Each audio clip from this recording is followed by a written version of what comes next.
Então, vou passar a palavra para a doutora Janaína Pascoal. É uma honra estar aqui ao lado dela.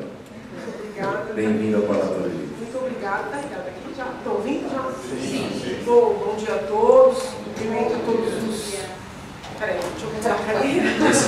Cumprimento a todos os presentes. Agradeço imensamente ao Palatório e já parabenizo também. É muito contagiante ver jovens tão engajados, tão trabalhadores, tão conscientes do seu papel na sociedade. Então já não é o primeiro evento do qual eu participo.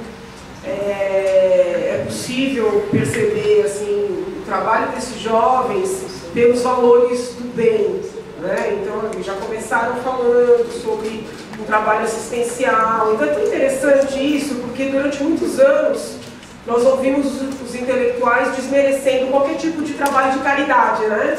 A caridade era algo mal visto. E como se, ao fazer caridade, você estivesse desengajado da questão política, né? Então, eu vejo os jovens do parlamento como uma mudança, um divisor de águas, porque eles reconhecem a importância de fazer o bem no campo da doação do trabalho voluntário, da doação, né, do que as pessoas necessitam, e também da discussão política, né, porque são coisas que não necessariamente se dissociam e muito pelo contrário. Eu acho que lutar pelos valores do bem é algo que a gente faz nas várias esferas. Então eu acredito de verdade que o trabalho de vocês é um grande exemplo para a juventude. Cumprimento os colegas aqui de mesa, dizendo que eu estou aprendendo muito na manhã de hoje. Eu teria muito a comentar sobre as várias falas, mas eu gostaria de voltar, antes de falar do meu tema, num ponto que o Arthur levantou antes de sair, que diz respeito às fake news. Tá? Eu estou muito preocupada com essa questão das fake news. Por quê? Porque me parece bastante simbólico que quando os muitos escândalos de corrupção vêm à tona, que quando as investigações começam a ganhar força, quando nós começamos a conseguir responsabilizar quem tem que ser responsabilizado, e aqui eu não estou dizendo que sempre as acusações estão corretas, que não pode haver pessoas inocentes sendo processadas, não é isso, tá? Não é generalização, mas me preocupa muito que quando isso esteja acontecendo, e não é um fenômeno comum que está acontecendo, que grandes autoridades se reúnam preocupadas com fake news. Muitas! São muitas! E aí eu fico pensando, por quê?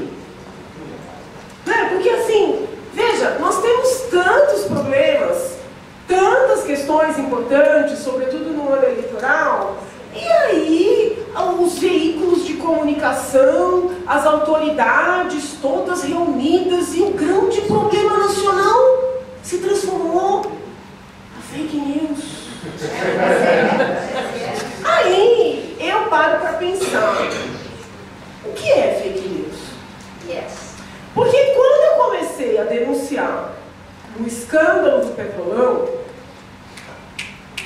antes de pedir o impeachment, porque isso estava no nosso pedido de impeachment, foi retirado pelo o deputado Cunha ao receber o pedido só parcialmente, mas estava lá.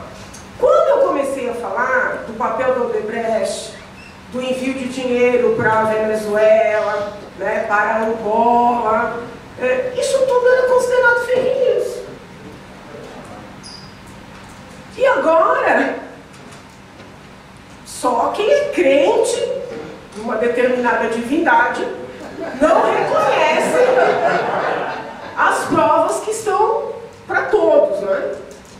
Então, toda grande verdade incômoda, ela nasce como uma fake news. Então, eu estou muito preocupada com o fato de tantas autoridades estarem dedicando o seu tempo a esse grande problema nacional da fake news. E isso está vindo ladeado de um movimento de restrição da manifestação. Se os senhores tiverem o cuidado de verificar, como a propositura de ações de indenização e inclusive ações penais pela fala está aumentando. Os senhores podem reparar, no jornal falado, no jornal escrito, nas revistas, nas fofocas de internet. Ah, fulano foi condenado a pagar não sei quanto de indenização, Beltrano está sendo processado por difamação, por calúnia, por injúria. Não, porque isso é fake news. Vejam, isso não é coincidência. Eu não acredito em coincidências. Não é possível que repentinamente algo de que nós nunca havíamos ouvido falar com tanta... se transforme num problema nacional e automaticamente uma série de ações civis e penais contra as poucas pessoas que ousam falar. Inclusive jornalistas. Talvez, sobretudo jornalistas. Então, eu quero alertar o país para a estranheza de ter se eleito fake news como problema nacional. Posso estar sendo maldosa. Que maldade, hein? Posso estar sendo maldosa. Posso estar vendo maldade onde não há. Pode ser algo absolutamente bem intencionado, mas é sintomático. A pergunta que fica é: o que é fake news? Quem define o que é fake news? Quando se define o que é fake news? Porque quando um jornalista, ou mesmo que não seja um jornalista, porque hoje até o conceito de jornalista está sendo debatido, alguém no seu Face, alguém num blog, faz uma denúncia de uma irregularidade, de uma possível irregularidade, de uma possível fraude, de um possível desvio, automaticamente vem a autoridade e diz: prove. Mas a pessoa nem sempre tem documentos, nem sempre tem testemunhas que vão querer se expor, que vão querer correr riscos. E aí, automaticamente, essas denúncias são abafadas, com procedimentos, com ações, com sindicâncias, que nós já temos muitos funcionários sofrendo sindicâncias por expressarem suas opiniões.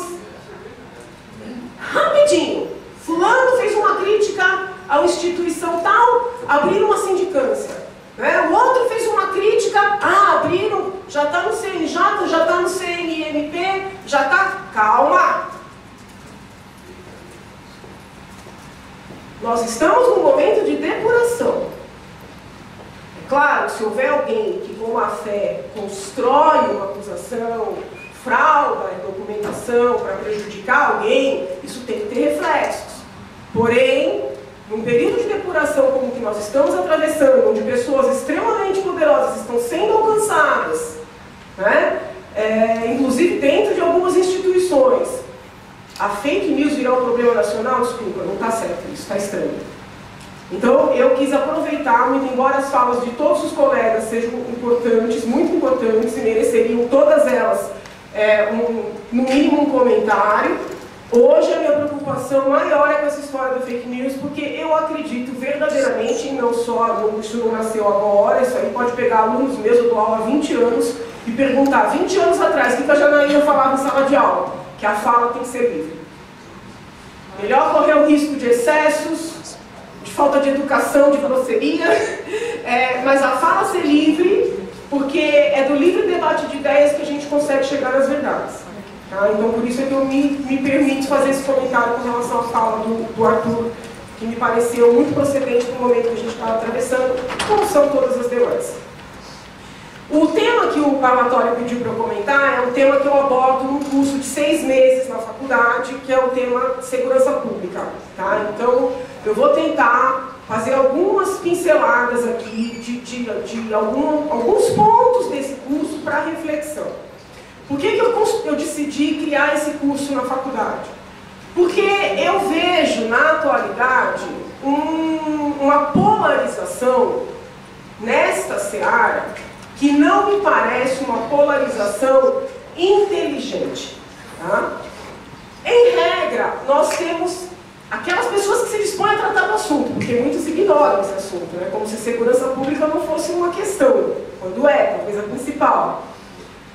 Existe um grupo que a gente pode reconhecer, ou que é reconhecido, ou que auto se declara como de esquerda, que ensina nas universidades, escreve nos jornais e aplica quando chega ao poder, quando está no poder, a ideia, que me parece absolutamente equivocada, de que segurança pública não é direito fundamental, não é sequer pressuposto para o exercício dos direitos fundamentais, e que todo problema de insegurança pública é um problema de raiz exclusivamente econômica. Tá? Então cria-se a teoria de que, havendo melhora nas questões econômicas, automaticamente haverá melhoras em termos de segurança pública. Né? Os problemas econômicos estão relacionados à insegurança, à violência, é um índice de risco, né? É um indicador de risco? Sim, os problemas econômicos são índice de indicador de risco, porém não são o único índice. Né? Então, quando a esquerda fecha o estudo de toda a questão da segurança pública no problema de diferenças sociais, diferenças econômicas, carências econômicas, está deixando de olhar um universo de possibilidades. Está, inclusive, sendo injusta com aquelas pessoas que sofrem uma série de carências e que não acabam entrando na criminalidade. Não raras vezes, essa mentalidade esquerdista, ela ousa dizer que nós não temos um problema de insegurança pública, que a insegurança é apenas uma sensação. Né? Dentro das salas de aula, é muito comum os professores dessa seara, do âmbito da criminologia, por exemplo, dizerem que não existe insegurança pública. É um problema de sensação, né? Traindo, desconsiderando, inclusive os números. Né? É óbvio que todos os dados estatísticos, eles são passíveis de serem questionados. A gente pode questionar o critério para o levantamento daqueles números, a fonte daqueles números, né? Com quem está sendo comparado. Agora, eu acho que ninguém tem condições de dizer que os números nacionais em termos de criminalidade são fictícios. Podem estar equivocados em parte, poderia-se dizer que o critério não foi o melhor, mas fictícios não são. Nós temos números de guerra. Num país que tem números de guerra, é impossível dizer que é uma questão de sensação de insegurança. Mais inacreditável é ouvir um intelectual dizer que a preocupação com segurança pública é uma pauta elitista. Porque as pessoas mais atingidas pela insegurança são as pessoas mais carentes. As mulheres mais suscetíveis aos estupros são as mulheres que têm que sair ainda noite das suas casas, que vão a pé para o ponto de ônibus, que têm que esperar no ponto de ônibus e que são atacadas. As pessoas que têm seus bens mais furtados, mais roubados, são aquelas pessoas que não têm condições de ter um carro blindado, que não têm condições de estar sempre acompanhadas por alguém. Então, assim, a criminalidade, a insegurança vitima muito mais a população carente. Então, quando você estigmatiza essa preocupação como uma preocupação elitista, isso é uma grande mentira, é mais uma grande mentira. Tá? Então, eu vejo esse grupo caracterizado ou que se autodeclara esquerdista, que dominou e domina ainda, né? Os centros de produção de conhecimento e a própria imprensa. É interessante isso, porque eu sou uma grande lutadora pela liberdade de imprensa, muito embora eu saiba que a imprensa é dominada por esses grupos, né? Mas melhor que tenha liberdade a gente possa debater do que tentar controlar. Porém, do outro lado talvez para fazer frente para o radicalismo, tem que inverter as mãos, né? Da esquerda e da direita. Talvez para fazer frente para o radicalismo do grupo aqui da esquerda, surge um grupo, ou alguns grupos, que são identificados como de direita ou direitistas, ou que mesmo se declaram como direitistas, e que também, muitas vezes, acabam recrudescendo o discurso para chamar a atenção para o quão errados que estão esses aqui. E a gente acaba vivenciando uma confusão entre o que sejam, né, medidas de segurança pública e atos que podem se confundir com crimes. Então, a gente tem que ter, nesse momento, que é um momento difícil que o país está atravessando, essa serenidade, né, de ponderar esses discursos. Tá? Segurança pública é, no mínimo, pressuposto para o exercício dos direitos fundamentais. Então, é uma questão importante em termos de direitos fundamentais, sim. Né? Se a gente não tiver um mínimo de segurança, nós não temos como exercer o direito à vida, o direito à dignidade sexual, o direito à integridade física. Tá? Por outro lado, se nós conseguirmos garantir segurança pública, fechando os olhos para a prática de crimes, não vai adiantar nada. Né?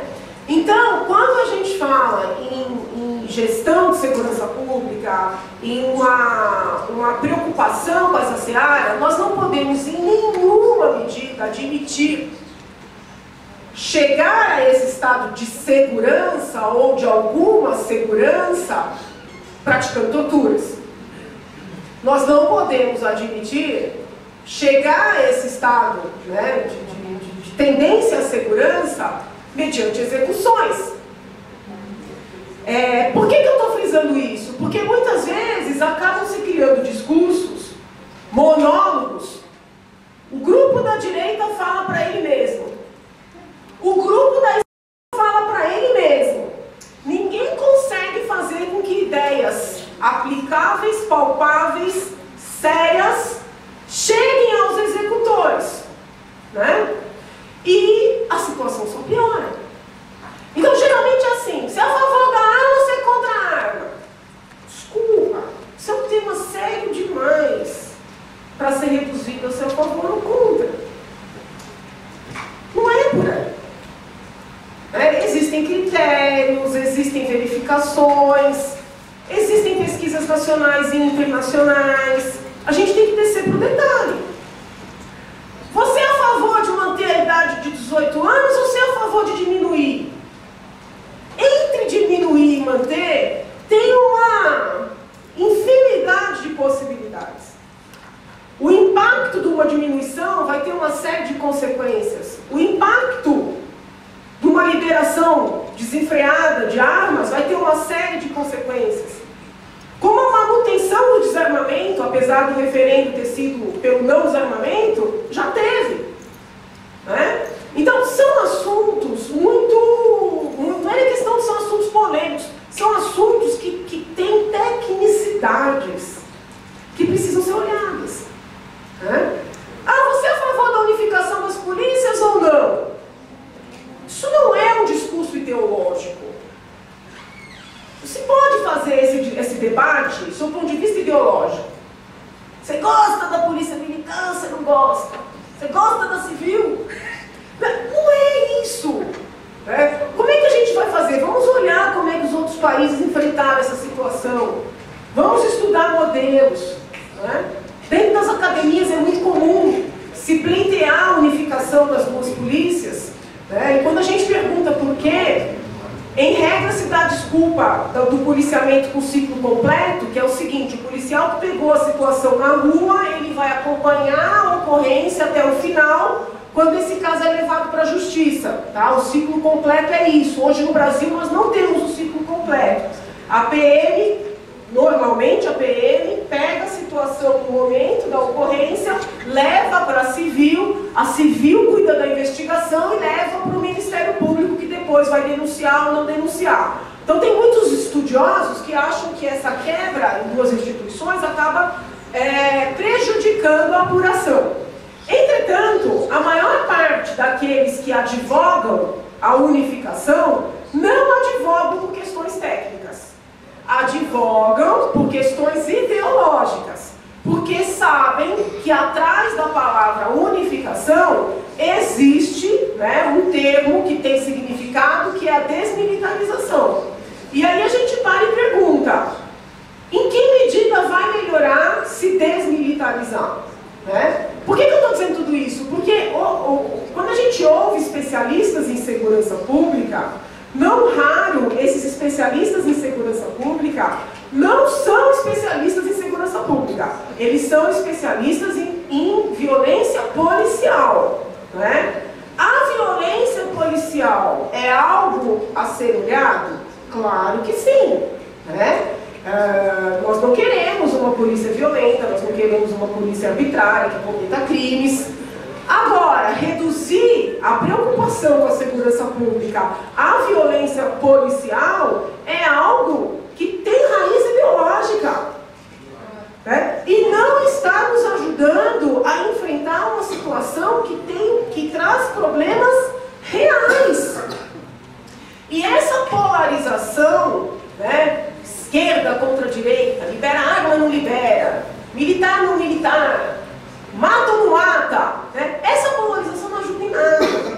Talvez tenha algum reflexo em termos de campanhas político-partidárias, ganhar mais voto, perder voto, mas a gente tem que começar a pegar os candidatos, sentar os candidatos e extrair como é que eles vão realizar o que eles estão propondo realizar. Né? Como lidar com situações práticas. Tá? Então, assim, hoje no Brasil existe um absoluto desprestígio das atividades policiais. Todas elas. Investigativa, que a gente chama de polícia judiciária, que normalmente é feita pela civil no âmbito estatal, no âmbito federal pela Polícia Federal. Repressiva, ou ostensiva, ou preventiva, que em regra é feita pela Polícia Militar. A parte pericial, que em São Paulo é feita pela Polícia Técnico-Científica. Em outros estados, essa Polícia Técnico-Científica, em regra, é atrelada à Polícia Civil. Tá? Em São Paulo tem uma independência. Mas é muito comum haver um absoluto desprestígio da atividade policial. Isso decorre de quê? Janaína, a polícia tem culpa nisso. Né? Você está querendo dizer que a polícia é perfeita? Não, não estou dizendo que a polícia é perfeita e que não haja muitas coisas a serem melhoradas. Mas também é decorrência dos mantras construídos pelos formadores de opinião. Tá? Um deles, que eu ouço há 20 anos dentro da universidade pública, é de que segurança pública não tem nada a ver com polícia. Segurança pública não tem nada a ver com polícia. Eu ouço isso todo santo dia dentro da faculdade. Esse mantra de que segurança pública não tem nada a ver com polícia, ele é extremamente interessante para o gestor do executivo. Porque quando a gente pede recurso para os governadores, estou falando em geral, tá? Não é nenhuma pessoa especificamente. Olha, precisa de colete à prova de bala, precisa de armamento, precisa de treinamento, né? A resposta é assim, não, a gente não vai investir nisso, ou não tanto que vocês querem que se invista, porque os próprios especialistas dizem que segurança pública não tem nada a ver com polícia. Segurança pública tem a ver com melhora dos índices sociais, né? Então eu vou construir a quadra, eu vou melhorar os hospitais, vou melhorar as escolas. Vejam, é verdade que ao dar dignidade para uma população, é verdade, nós temos um impacto positivo em termos de segurança pública, isso é verdade. Agora, querer dizer que não é necessário ter uma polícia minimamente equipada, né, não tem nenhuma raiz. Pode conversar com qualquer especialista no exterior, em países que têm menos problemas do que os nossos. A preocupação com o policiamento, a preocupação com o policiamento capacitado é algo presente em toda democracia. Que seja frisado isso. Porque, em regra, quando a gente fala em treinar policial, em comprar armamento bom, em comprar colete à prova de fala, é fascista. Não tem nada a ver com fascismo, né? Fascismo é usar a polícia para finalidades pessoais do ditador, né? Da autoridade central. Fascismo é usar a polícia para perseguir inimigos políticos. Fascismo é corroborar a polícia que aplique tortura e execução como método de investigação, como método de atividade. Agora, a polícia preparada, equipada e exercendo as suas funções, isso é típico de qualquer democracia. Não tem nada a ver com ditadura, né? As polícias técnico-científicas são extremamente prestigiadas no Brasil. Nós temos legislação já há algum tempo, por exemplo, prevendo a estruturação dos bancos de perfis genéticos, né, que são muito úteis, especialmente para a identificação de agressores sexuais. Esses bancos já existem? Existem, mas não com a potencialidade que poderiam ter. Janaína não tem dinheiro para aplicar? A informação que eu recebo é de que tem o dinheiro, é de que o dinheiro está separado, é de que o dinheiro já foi mandado para os estados, mas que por questões ou de desconhecimento, ou de briga partidária, ou mesmo de demérito para esse trabalho técnico, o dinheiro não é aplicado. Tá? Então, o que eu estou tentando aqui resumir em 20 minutos o que a gente fala em 6 meses, é que é um tema da maior importância. É um tema que vem sendo assim, deixado ao último plano por todos os governos que passaram. É um tema que, quando lembrado, é lembrado por meio de chavões, para dizer que não é importante, que não é um problema real, né, que é uma questão elitista, que é uma questão classista, né, e é um tema que requer olhar técnico. Né? Então, por exemplo, se vocês conversarem com um investigador mais antigo, eu falo investigador genericamente, pode ser um investigador de polícia, um escrivão, um delegado, mais antigo, eles vão falar muito para vocês do faro, né, a importância do faro na atividade policial. Tá? O que é esse faro? A gente pode traduzir esse faro como intuição. Não é uma coisa divina, tem a ver com a sua atividade. Você está tanto tempo naquela atividade que alguma coisa te diz, né, que o caminho é aquele. Então, às vezes que eu entrevistei investigadores mais experientes, né, delegados, eles sempre dizem o seguinte: doutora, quando aparece um crime, ou um possível crime, a gente nunca pode excluir ninguém dos potenciais autores. Né? Quando a gente começa uma investigação dizendo o seguinte, ó, com certeza não foi essa pessoa, que essa pessoa é boa, essa pessoa é correta, essa pessoa é honesta, a gente já começou a investigação de maneira equivocada. Tá? A gente tem que trabalhar com todas as hipóteses e, em regra, a cena do crime te mostra um caminho. Você tem que apurar se aquele caminho tem lógica, né? E se não tiver, você passa por uma segunda hipótese. Os investigadores mais modernos, os mais jovens, que são muitos são meus alunos nessa disciplina, essa disciplina eu dou na graduação e na pós-graduação, eles já têm uma mentalidade bastante cientificista, né, que não estava tão presente na velha guarda. Então, eles gostam muito de trabalhar com a tecnologia que está disponível, né? Bancos de dados, bancos de perfis, trabalhar com genética, trabalhar com química, com física. A perícia passa a ser algo extremamente importante. Né? Eles dão menos importância para os testemunhos, por exemplo. O que é o ideal? É a velha guarda ou é a nova guarda? É o mix. É o mix. Nós não podemos trabalhar apenas com intuição, com aquela primeira impressão que vai ser o fio da meada, porque a gente pode errar, né? E se a gente errar, pior do que não pegar o culpado é punir o inocente. Não tem nada que possa ser pior do que punir o inocente. Então nós vamos trabalhar em parceria entre o faro e a técnica, a ciência, que pode, por exemplo, no exame de DNA dizer que não foi aquele homem que estuprou aquela mulher. Tá? Mas nós temos Nós temos que ter a mentalidade que valorize isso. Quando eu digo, é muito interessante, até a fala dos colegas que foram mais para a área econômica e financeira, é muito interessante que no Brasil, quando a gente fala em valorização, o ouvinte interpreta salário, né? Geralmente, quando a gente fala valorização, nós estamos tão viciados que o que se ouve é salário. Entretanto, a valorização é muito mais do que salário. Eventualmente, você até pode não ter uma remuneração muito significativa, mas o fato da sua atividade ser considerada uma atividade importante, de haver investimento na formação de bons quadros, né, do teu conhecimento ser tido como relevante, isso faz toda a diferença. Então, o que aconteceu? Na medida em que muitas carreiras foram sendo moralmente desvalorizadas, hoje a pessoa fala que é policial, ela passa a ser alvo, ela é atacada como corrupta, como criminosa, como agressora, né? Sendo que em outros países a pessoa ser policial é uma questão de status, né?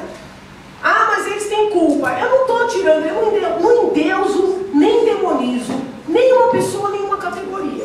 Tá? Agora é fato, foi um sucateamento por anos. Por anos. Então a gente precisa resgatar a importância disso. Tá? Outra coisa, a mentalidade. Eu sei que eu estourei, mas eu sou. Peço mais uns 2 minutos, pode ser? Pode ser. Pode. Outra coisa, a mentalidade do brasileiro, em termos de segurança pública, é uma mentalidade extremamente reativa. Nós esperamos o crime acontecer para depois tomar medidas a respeito.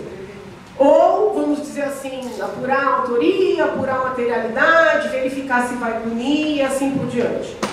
Nos outros países, nos outros centros de estudos, tá? Por exemplo, Estados Unidos, Suíça, Canadá, eles têm faculdades de justiça criminal. Isso é muito legal. Um dia eu ainda vou conseguir fazer isso aqui. Aqui a gente tem faculdade de Direito, Sociologia. Quando você tenta fazer um curso interdisciplinar, o povo já te olha, entendeu? Fora daqui, existem faculdades de justiça criminal.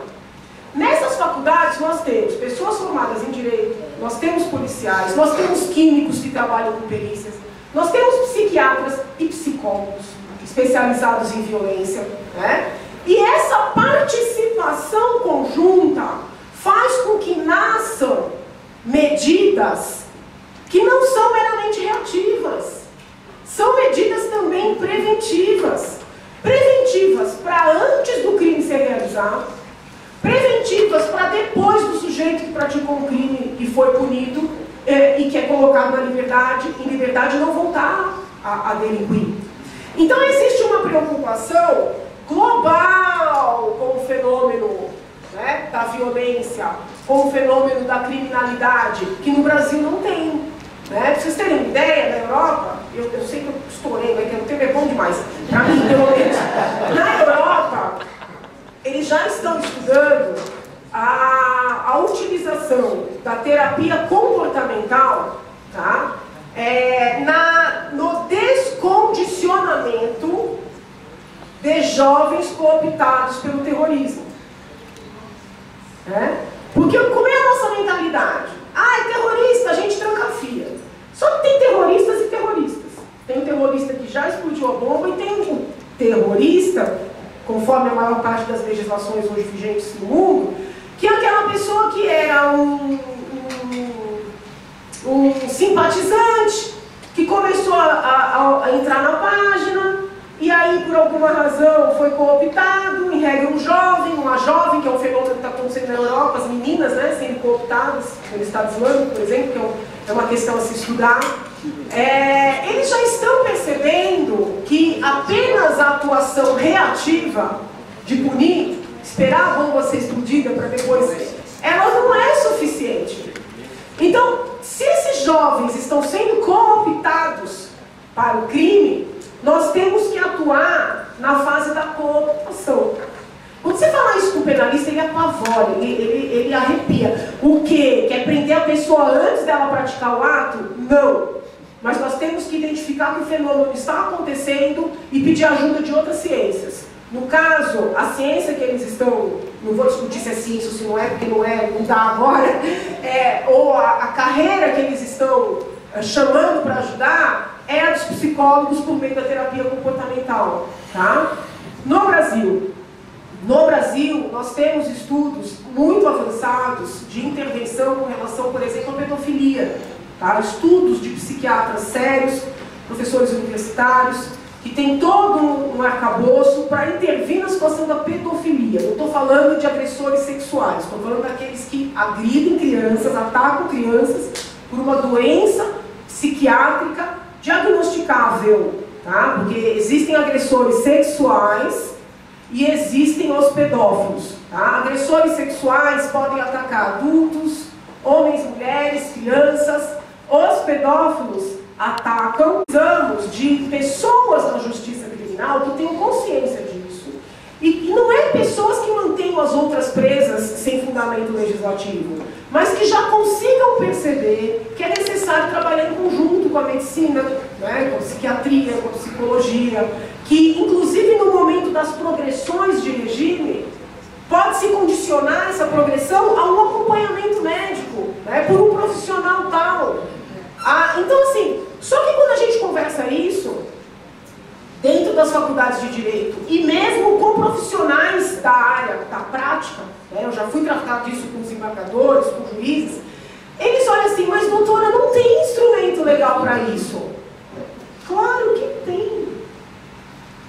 O que não falta nesse país é lei. Eu vou dizer para vocês, o que não falta nesse país é lei. E as nossas leis são boas. As nossas leis são boas. O problema é que a gente não usa. Então, quando vocês ouvirem um presidente, um governador, um prefeito dizendo, não, eu queria fazer, mas não tem lei, eu vou mandar um projeto, para mim já acabou, já sei que não quer fazer nada. Porque o que não falta é lei. Tem lei federal, tem lei estadual, tem lei municipal, tem regimento, tem regulamento, tem tudo. Né? Não raras vezes os governadores mandam projetos de lei que já existem. Aí a gente fica na dúvida, ou o sujeito desconhece, ou tem péssimos assessores, ou realmente está de má fé. Como ninguém vai conferir se existe ou não, manda e vamos ver, com isso segura. Com isso tem o que falar nas entrevistas. Eu mandei um projeto, a culpa é do Congresso. A culpa é da Assembleia. Tem lei para tudo. O que precisa é mudar a mentalidade. Tá? Então, nós precisamos, nessa seara de segurança pública, tentar fomentar um diálogo sério, tá? Entre esses polos extremos. Sentar com esses polos e fazer perguntas básicas. Tá, não é problema de polícia. O que você faz com um sujeito que estupra e mata uma criança? Você manda abraçar uma árvore? Tá! Tem que sair por aí atirando, dando arma para Deus e todo mundo. Como é que você entrega uma arma na mão de um garoto de 18 anos, sabendo que toda a ciência diz que o cérebro desse garoto não está formado? Percebe que são questões básicas que tem que fazer. Porque senão a gente vai eleger gente de novo para ficar falando mentira pra gente. Para continuar, desculpa, eu sei que é mal educado dizer isso, com charupada. Entendeu? É charupada, porque as pessoas não descem no detalhe. Como é que vai resolver? Assim, tá, tudo bem, eu quero saber os meandros. Eu quero saber os detalhes. O que você vai fazer de fato para chegar lá? Tá? Nessa área de segurança, existe muito projeto no mundo que está dando certo. Tá? Com os meus alunos agora, nós paramos de estudar Europa e Estados Unidos. Por quê? Porque são países muito diferentes da nossa realidade. Nós estamos estudando países aqui da América Latina. Então, por exemplo, a Colômbia, tá? que é um país que deu resultados positivos. Tá? Na Colômbia, eles têm um código de condutas, que é de natureza administrativa e não penal. Então, são várias condutas previstas nesse código, onde tem algumas multas, para poder estabelecer regras de convivência. Por que esse código é interessante? Porque se você vai direto para o âmbito penal, a pessoa tem medo de perder a primaridade, tem medo de perder o emprego, tem medo de não conseguir novo emprego, então ela nega, não fui eu, não fiz isso e tal. Se você vai para o administrativo, com o viés na mediação de conflitos, né, a gente pode evitar tantos crimes, né, e evitar a estigmatização que a esfera penal traz. Né? Então, assim, eu vou fechar, eu juro, dizendo o seguinte: o nosso problema de violência, de insegurança, ele é real, tá? Não é uma sensação. Segurança pública é questão de polícia, sim, também. Né? Programas sociais têm reflexos na segurança pública, sim, e são importantes, porque tem a ver com dignidade. Nós precisamos aprender a manusear vários instrumentos, desde a mediação, né, até uma prisão pesada, quando tem proporcionalidade com o ato praticado. Tá? E eu tenho a convicção, e eu não consegui ainda escrever isso, mas eu hei de conseguir, porque quando eu falo isso, entre os intelectuais eles riem de mim, dizendo que é achismo, eu vou conseguir escrever, de que a gente combatendo esses crimes dos poderosos, nós estamos de maneira assim, como uma onda, sabe, positiva, reverberando para aquelas pessoas que estão nas camadas abaixo, que vale a pena cumprir a lei, que vale a pena ser honesto, entendeu? Que existem regras nesse país. Então, muita gente fala que você tem que atacar a pirâmide, né? Mas vamos pensar assim, a pirâmide da criminalidade, né?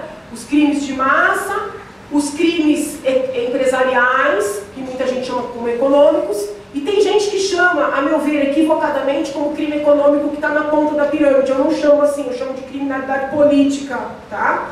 Ou criminalidade de poder, melhor do que política, criminalidade de poder.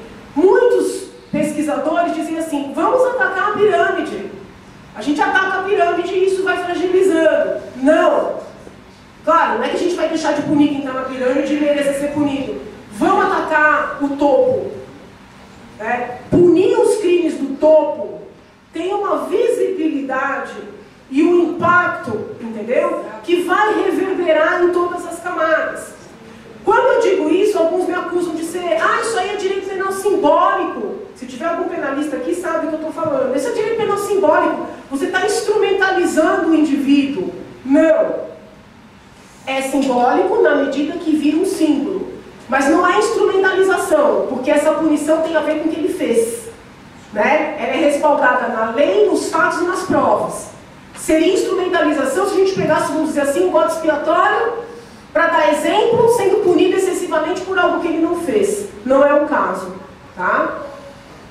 Muito obrigada pela paciência.